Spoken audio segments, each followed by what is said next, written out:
Welcome, and thank you for joining me for this random gaming news, where I thought since we got a lot of info on the Xbox Series X and the PS5 that we can go over those specs individually and then bring them back together to see how they actually stack up against one another. Go ahead and check out all that sweet social media stuff down in the description below. Make sure you are sharing this video so that way you guys can help out the channel. Hit the like button if you do enjoy today's video, subscribe if you haven't already with the bell icon turned on, and let's go ahead and start the show.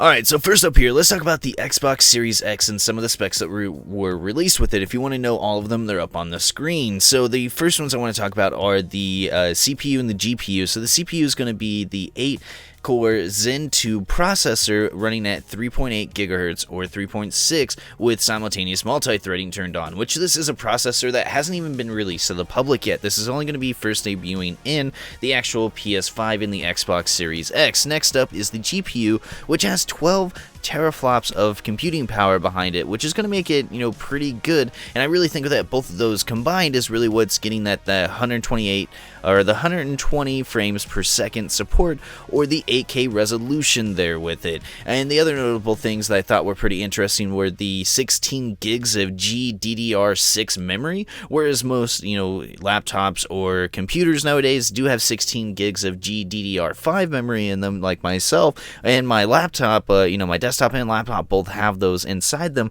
So it's interesting to see that this is going to be something that's put into, the Xbox Series X, and the storage is going to actually be 1 terabyte of custom, NVMe SSD, which is going to be kind of like built into the actual system itself, but you can upgrade it or expand it with their proprietary memory systems, which is kind of bringing me, terrible flashbacks of memory cards and whatnot.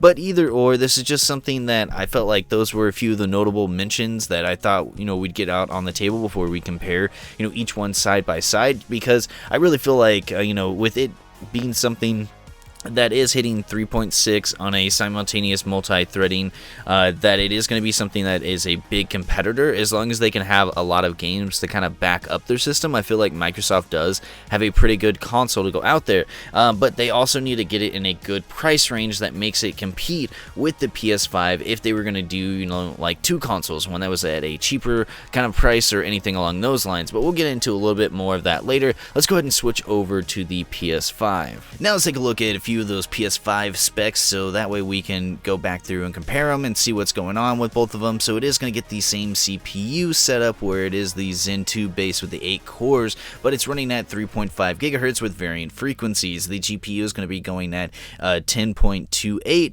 teraflops, but it is a noticeable bump up to 2.23 gigahertz with variant frequencies, whereas the Xbox Series X is 1.825 gigahertz.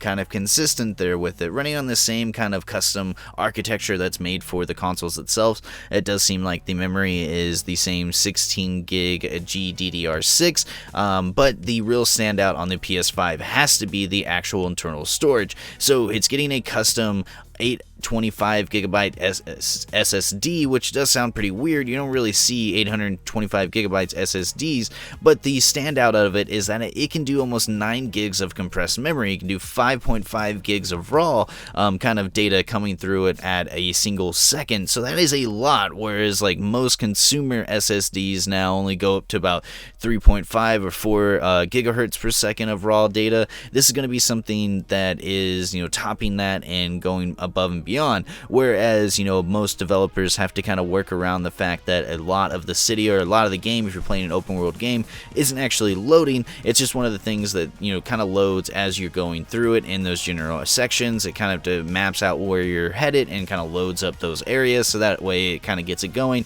and then lets the rest of the city fall down in to the depths of wherever it goes whenever they're not being used. But this is going to be one of those things where it may actually be able to put out so much information per second that it doesn't need to do things like that. We can see some of those different tricks and trades of different load screens and those kind of things falling down, and developers actually going out and doing something pretty awesome with it. I know Naughty Dog developers are pretty psyched for this kind of amount of data to be compressed and sent out 9 gigs of compressed data per second out to a console and allow it to play and go through and load their entire games. So we'll just have to kind of wait and see what comes of the actual consoles themselves when they come out later this year. Now, I know on paper the Xbox Series X does seem like the more powerful console because it is, but a few notable standouts is that I think the PS5 is taken into consideration on what actual gamers want out of their consoles, which is less load time and better actual mechanics in games themselves. And I think that's what they're going to give them with that actual, SSD, where it can put out almost 9 gigs of compressed memory. That's going to allow developers and actual game worlds to open up a little bit more and create new creative things versus having to create new ways to cleverly disguise load screens and those kind of things. So I really feel like that's where they're going to shine if they can bring a few good games, because they do have The Last of Us Part 2, which could launch with it, and Ghost of Tsushima, which could also launch with it or shortly after it, which could bring a lot of people to that console itself, where we've only really seen Halo Infinite coming from the Xbox Series X side. And I feel like 120 frames per second support in 8K potential resolution is not really something that consumers are really looking for, whereas a lot of TVs only have 60 hertz refresh rate, so it really doesn't matter to go above 60 frames per second, whereas if that really matches the TV, it looks a lot better. In my case, at least that's what I believe when I'm playing something, and I would be considered probably a hardcore gamer, so it'd be something that I would rather Xbox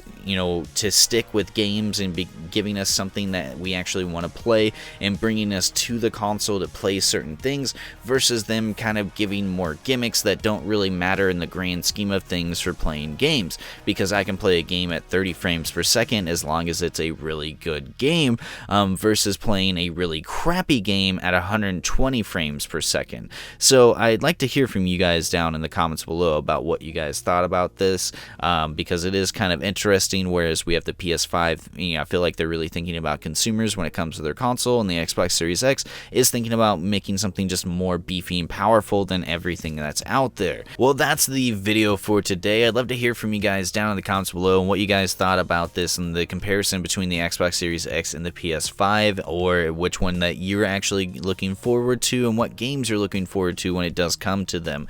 Go ahead and leave those down, like I said, in the comments below. Also, make sure you guys are checking out that sweet social media stuff down in the description. There's Twitter, there's Facebook, there's Discord. Go check it out. There's a couple of secret Discords I think you guys might actually like as well. Go check out everything and see what's up with them. Hit the like button if you did enjoy today's video. I would greatly appreciate to know how many people are actually enjoying these. Make sure you are sharing the video to help out the channel. I really do appreciate anybody that does, because that does help out the channel the most. Hit the subscribe button if you guys are not subscribed, with that bell icon turned on to let you guys know of when my next video is. And as always, I have been Tasty. This has been Random Gaming News, and have a wonderful fucking gaming night.